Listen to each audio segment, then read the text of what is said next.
Put a little bit of the rub, nigga, I gotta be safe. Look at some sports talk. YouTube sports analyst.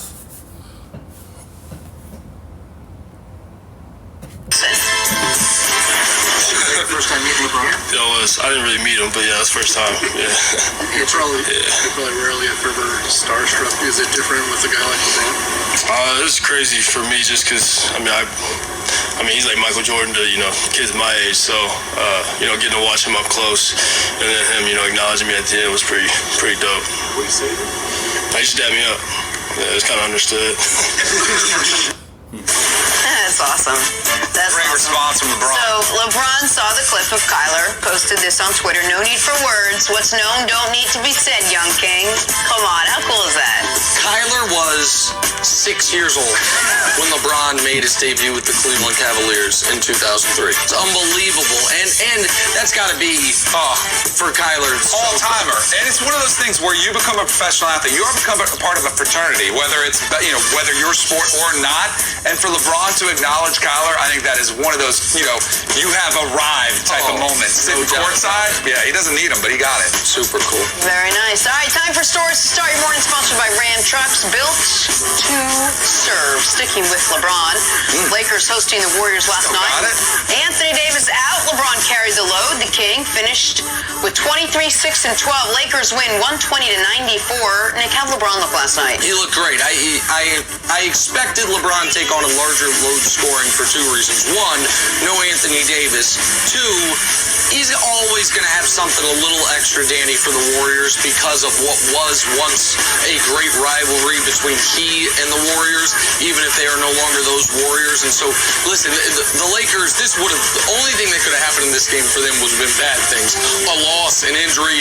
You got to beat the Warriors, especially on your home court. They dominated them to where LeBron didn't have to play in the fourth, and that's exactly what they were supposed to do. I love it. I think you have to keep an eye on LeBron James in the MVP discussion. Statistically, I think he's going to have himself positioned right there, having fresh legs underneath him an entire offseason, something he doesn't get to experience with all those consecutive runs to the finals. I think you were seeing a fresh, invigorated LeBron, and everybody else better take notice.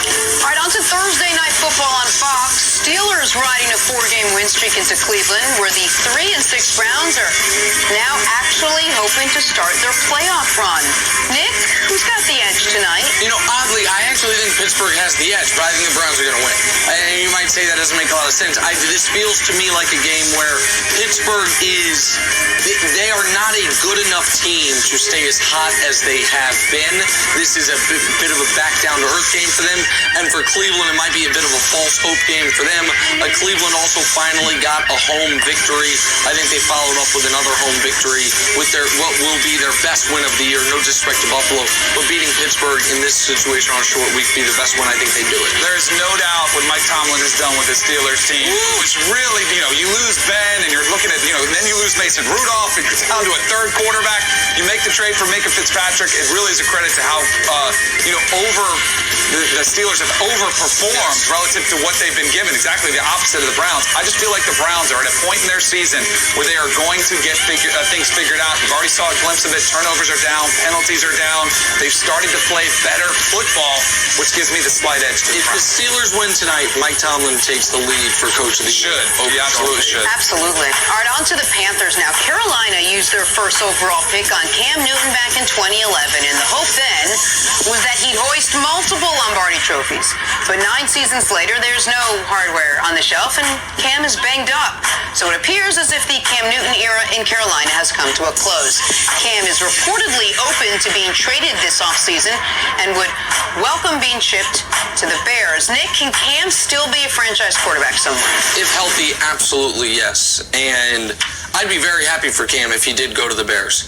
Bears fans would appreciate him to a level a lot of the fans in Carolina have not recently, and some have never appreciated him, especially given how good the Bears could.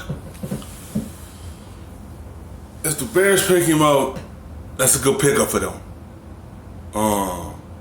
Fresh start for Cam Newton, it'll be good. Only thing that been hurting him was him just getting hurt. That's the only thing that make it look like Cam Newton cannot be a franchise quarterback, but he still can be a franchise quarterback. When healthy, he's a dominant player. Cause Carolina gonna move on from him. They like Kyle Allen, but next year when Kyle Allen will be fully the guy, hopefully he still be the same person, because people gonna have a lot of more film on him next year if he be the starter for them next year. Like, yeah, they gonna move for Cam because he keep getting hurt and everything. But I think Cam Newton's like one of them guys that need a fresh start. And you drafted him to try to win Super Bowls, but you do have to put a team around him. The only thing y'all put around him was the year he won MVP. Y'all supposed to keep that going. Y'all supposed to put more guys around him. The organization supposed to keep him safe. Like, y'all know he get hurt a lot. The same thing I do with Kyle. Hand the ball out to McCaffrey. Steady, keep it in the Cam hands, and make him run with his legs. I understand Cam Newton could run. I understand all that, but if you got a good running back behind him, take that pressure off for him and keep him upright. Be with just an average quarterback, and I believe Cam still has the ability to be a top 10 quarterback in this league. I don't think he's going to win another MVP. I don't think he's going to be a top 5 guy in football, but I think he still has the ability to be a force multiplier, excellent quarterback. I think the Panthers are making a grave mistake. I don't think they have the answer at quarterback. I think they have all the other components of a team should not be rebuilding. You went out and got Gerald McCoy. You have Christian McCaffrey, who is brilliant, but we know how short, typically, not always, but typically those running back lifespans are. So you want to take advantage of it right now. But we can't be in a league, in my mind, where half of the league has started multiple quarterbacks, where we are searching for the established veteran quarterback who has not fallen off a cliff, and I don't believe Cam has, and just throw Cam out with the bathwater. I think Cam, prior to the TJ Watt hit, Cam had missed 3 games in his career. TJ Watt then hits him in the pocket, wrecks his shoulder. He plays through it, maybe to his own detriment because it killed his numbers. Then he missed the very end of last year. Then this offseason, a preseason game, the Patriots, he breaks his foot essentially, Liz Frank. And so if Cam can't move, Cam can't be Cam. And you saw that early in the year. He will have a year to have recovered from the foot, more than a year to have recovered from the shoulder, and that to me is still a top 10 quarterback in football.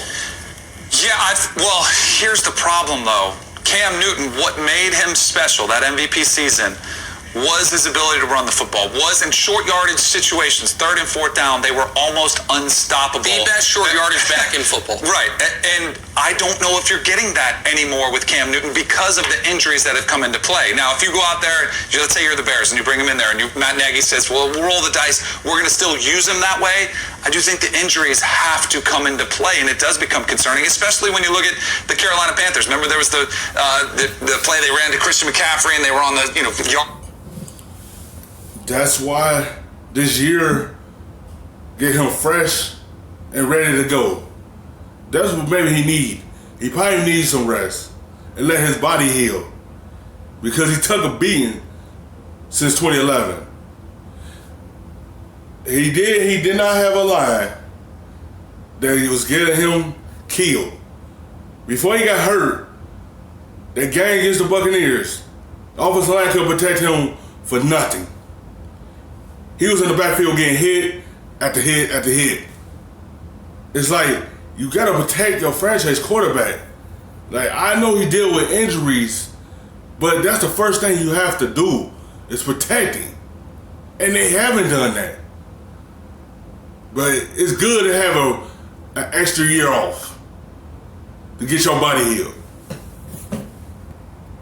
Line going in, and they said, hey, we don't want to run our quarterback anymore. They clearly have seen enough where they're saying, you know what, we don't want to take that risk anymore. It absolutely has to come into the conversation, and if you don't get that Cam, I do have significant doubts about where he is as a top 10. I think top 10 is probably a safe assumption to make, but we haven't seen him perform at that level for an extended period of time without an offense that's calling plays suited to Cam Newton. I actually totally agree with you that if running is removed from Cam's game, especially the ability to be a 4-down offense, which is such a weapon. By the way, we're seeing that in Baltimore. Yep.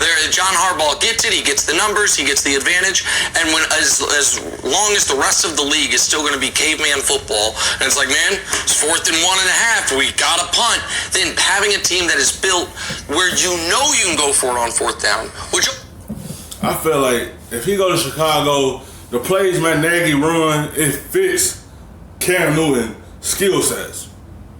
I feel like he'd be successful there and revive his career because the system he run over there fit everything Cam Newton do. opens up the playbook on 3rd down, because that MVP year, he also was a great deep passer. Yes. And so many of those deep shots came on ostensible running situations. It's 3rd and 2. But if you know, well, we're going to go for it on 4th and 2, you can take deep shots on 3rd and 2. But Cam's injuries have not taken place with him trying to be mobile. Right. TJ Watt, he's in the pocket, and the Liz Frank injury in the preseason game, his offensive line collapses and he gets crushed. So I don't have that level of concern. I do agree that if you're not going to let Cam be Cam, then you can't use him. It's why if you look at Cam's passer rating for his career, you're like, he's always been below average. But that's never been a fair way to evaluate him, because up until last season, he had scored more touchdowns running than any running back in football over the same time period since he's been in the league. He is a dominant goal line and short yardage player. I don't think that goes away. I think it was temporarily taken from him. The reason they didn't run him at the goal line in the game you're talking about is because he was still dealing with that foot sprain or the Liz Frank. If he recovers from that, which I don't think that's a career ender, then I think he's up for the Bears or the Titans, by the way. I think the Titans could use him immediately and be a dangerous football team. We haven't really talked about, only Chicago is the only team we've talked about. Nick just mentioned the Titans. Are those the two teams you see as possible landing spots? I think they make the most sense now. There's always a dark horse that could come into play. I mean, I look at what the Chargers are doing with Phillip Rivers and how much older he's getting. I think that could be a potential landing spot. And there's always sort of a team that's out there that you just don't see coming that could possibly be the problem is, if you trade for him, you get 1 year left on that deal, where I think it probably is a bargain. But then what are you going to get in return of that in the long term? And I think what Cam is going to want and what a team is going to want to pay him are going to be dramatically different. And I think that could be something that prevents him from getting the opportunity he's looking for. You know what team has a quarterback on an expiring deal that's ready to win right now? Whose quarterback struggling this year, right? The New England Patriots. Yeah. You saw that?